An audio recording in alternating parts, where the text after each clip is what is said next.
this is not going to work out for China the way they think it will. Hello, welcome to Dangerous Policy, a channel aimed at intelligent people wanting to discuss important issues facing life and society. My name is Crispin, and today I'm going to talk about China's mercantilist trade practices as it relates to a major Australian commodity. This is a dramatic escalation in their coercive approach. So previously, the Chinese government had put on tariffs on Australian barley, a few little bits and pieces, but that was minor, and it was more about signaling. They were unhappy with the way in which we call for an international investigation into coronavirus, or unhappy with our support for Taiwan, or unhappy with our engagement with the United States. Whatever it happens to be, it was a way of China kind of signaling to the Australian government that they were displeased. But it was done almost at a symbolic level. Not still important, still serious, but not like major commodities, right? It wasn't like iron ore, for example.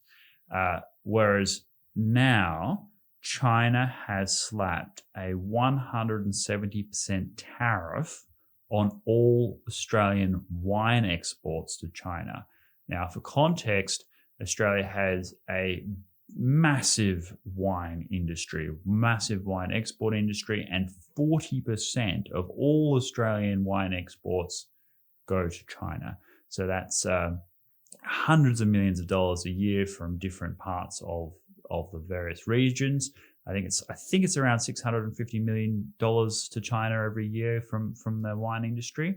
And that is, the Margaret River wine region, the Barossa Valley, the Hunter Valley. Like, these are really major producers, and these areas will be decimated by this decision because they are often the biggest industries in those particular areas. They employ a large number of people and is a significant part of the economy of these rural Australian areas that are very important, and it's kept that vibrancy alive. So that will have a shocking effect in those regions, not to mention a significant impact on the Australian economy as a whole. The Federal Trade Minister was very reluctant to make any comment, and that's a bit unusual for this particular Trade Minister. So that, I think, speaks more to the seriousness of the matter than other cases. There is a strong sense that we will be taking China to the WTO because these tariffs totally breach WTO rules and is a way of inflicting real pain on the Australian economy. Major Australian brands are being affected, so whether it's Penfolds, Wolf Blass, Lindemans, these are major brands we see around the world, and particularly in the high-end range. So most of the Australian wines that you see in the West, that is like in the United States, in Europe, are like cheap, nasty wines. They are Australian wines that you can drink at any time of day, and they're basically for the cheap drunks, right? The wine that services the Asian market is often the elite Grange older wines that obviously have a lot of value. So it has a disproportionate impact in the Chinese market, and this WTO case will be incredibly important. I saw someone who's sort of on one of my mailing lists, is a prominent American figure, sort of calling the Australian wine freedom wine, and committing to patriotically buying up tons of these expensive wines to try and open up new markets from China, and that, full respect to that. Thank you for doing that. But it's still going to be a huge impact. There's no doubt about it. The CEO of the Treasury Wines, which I think is Australia's biggest wine company, has said, look, it's going to take 2 or 3 years for their alternatives to have any effect. The size of these tariffs are such that the Chinese wine market is effectively killed off completely.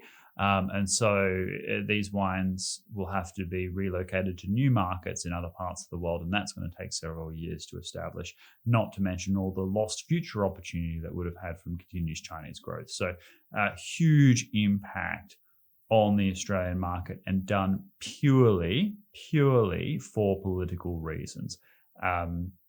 It is totally outrageous that the Chinese government would seek to use these kinds of means as a tool of coercion for political purposes, right? They are unhappy with Australia's behaviour on the world stage, and they presume to sit in arbitration over our sovereignty and control us through economic coercive means. And we are paying a price for our economic dependency on China, to be sure, but the lesson won't be, let's toe the line towards China and the Chinese Communist Party. The lesson will be, let's stop doing business with China and find other markets around the world that don't behave in that way and won't use the dependency as a tool of economic coercion. So the solution will be to diversify our markets, move to other parts of the world, not be utterly dependent on the Chinese Communist Party's whims.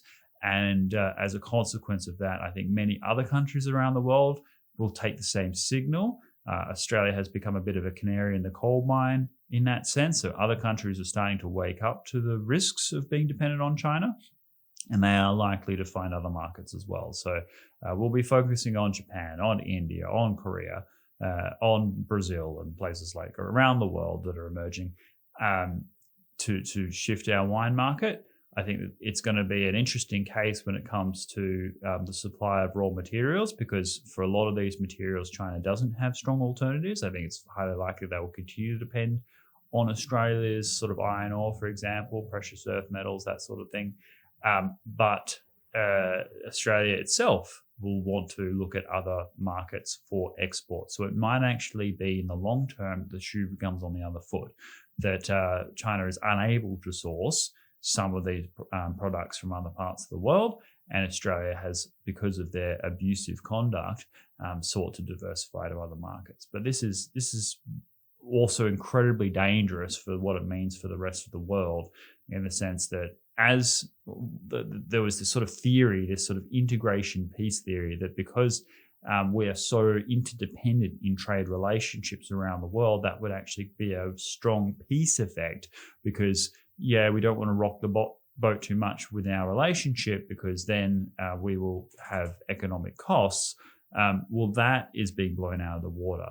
What we're seeing is the Chinese willing to impose economic costs in support of their political agenda. So what that will mean, that chilling effect on the trade relationship, both between China and Australia, but also China and other parts of the world, will mean that the strategic competition between China and the United States will continue to heat up rapidly. So the use of mercantilist trade practices, if your objective is to maintain international peace and stability, is actually counterproductive, because what you do is you invite a countervailing effect. Other countries will move their supply chains back to their own countries. They will reduce their dependency on Chinese goods. That will have two effects on China. One, it'll hamper their economic growth because people won't be trading with them as much. And two, it makes conflict much more likely because the cost of conflict has been reduced over time. If your trade with China is low, then the cost to your immediate economy through trade disruption for having a military conflict with China is also low. If your trade is utterly dependent on China and all parts of your supply chain are enmeshed with China's economy, then there's a strong incentive not to have any kind of political military conflict because you have that relationship. So what China is trying to do, and I think they're going to fail, is say to Australia, we're big, we're powerful, we call the shots, you're dependent on us economically. If you don't do what we like, we're going to punish you economically and send you into poverty.